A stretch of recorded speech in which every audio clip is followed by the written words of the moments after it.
If you want to import or copy specific or individual pieces of course content from one Canvas course or shell to another, or do not want extra content from previous versions of a course brought over, this is the video for you. Start in a course or shell that you want to bring content into, such as an upcoming course or a developmental shell. There are a few different types of developmental shells. There's the blank_dev developmental shell. There's the you do it dev, which is where you can import your previous course content and run a you do it scan to prepare for the upcoming term. There's an OC-dev shell, which contains one of the online classrooms, and an F2F-dev, which contains the virtual face-to-face classroom. Once you're in the course or shell you want to bring content into, select Import Existing Content in the upper right corner. You're now on your Import Content page. At the very top is a warning saying importing the same course content more than once will overwrite any existing content in the course. If this is your first time importing content into the course or shell, you can disregard the warning. However, if this isn't the first time that you're importing content into this course or shell, first check that the content you want to bring into the shell isn't already there. Otherwise, it could lead to overwriting or duplications. Under Select Content Type, select the drop-down and choose Copy a Canvas Course. You now need to find the course or shell that you want to pull content from. If you know the course ID for that shell, type it under Search for a Course.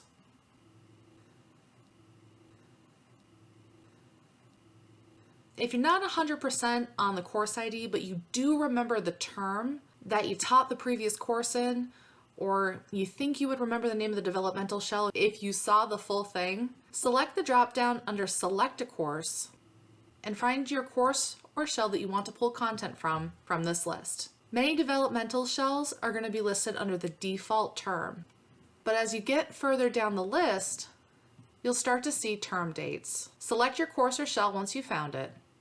If you don't see a previous course that you taught, make sure that the Include Completed Courses option is selected. Under Content, select Specific Content. For this type of import, we don't want to bring over everything in the course. We just want to bring over individual specific pieces. We now have the option to adjust events and due dates. Only select this option if you know that you have due dates set for your assignments, quizzes, and discussions. That's because Canvas cannot shift dates that don't exist. If you don't have dates set in all your assignments or you're not 100% certain, don't choose this option. Instead, go in after the import has finished in this course or shell and set dates so you can choose this option in the future. If you do have dates selected in all of your assignments and you do want to adjust your events and due dates, select the option. You now have the choice to either shift the dates or remove dates.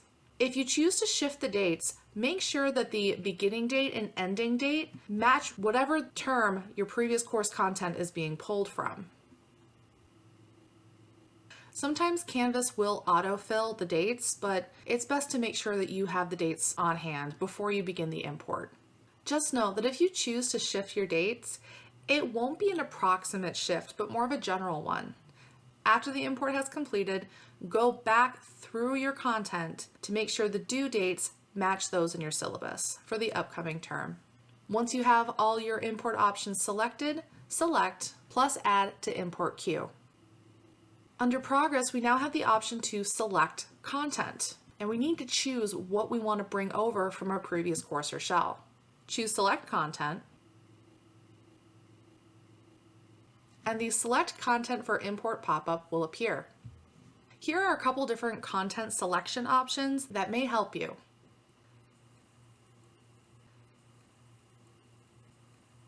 If you're bringing content into a dev shell, but you don't want any extra files or pages to be brought over, select everything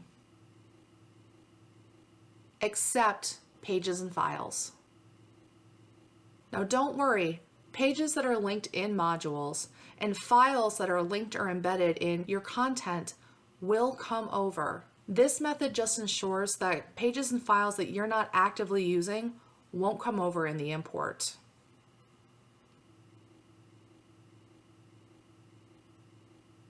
If you're bringing content into a UDoIt dev shell, but you don't want to scan files that you're not using, select all the options except files.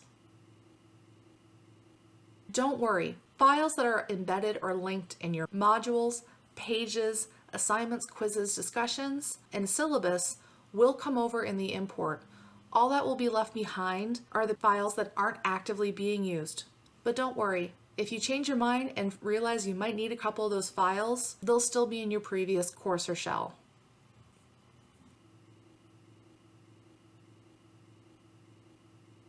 If you're working with the online classroom or virtual face-to-face classroom for the first time, select the drop-down next to modules and select 1 or 2 modules to bring over at a time.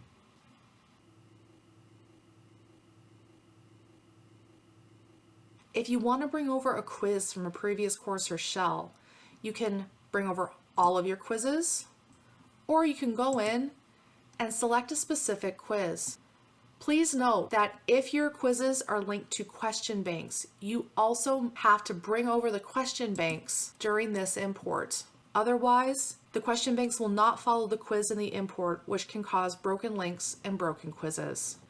Make sure that the question banks tied to your quizzes are also brought over during the same import that the quiz is brought over. If you're not sure if your quizzes have any question banks linked to them, bring over all of your question banks with your quizzes.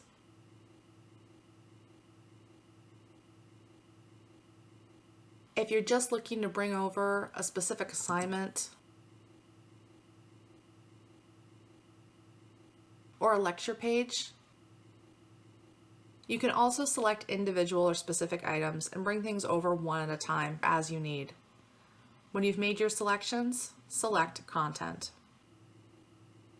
Your import will then queue and run. And this process can take anywhere from a few seconds to 20 minutes or more, depending on a variety of factors, such as internet speeds, the type of browser you're using, and how much content you're asking Canvas to bring over during the import.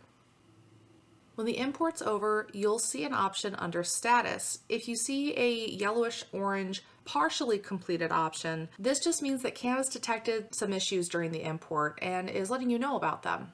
To view the issues that Canvas detected, select View Issues under Action and read through what Canvas found. If you don't understand the issues or if you're not sure how to fix them, submit a help ticket.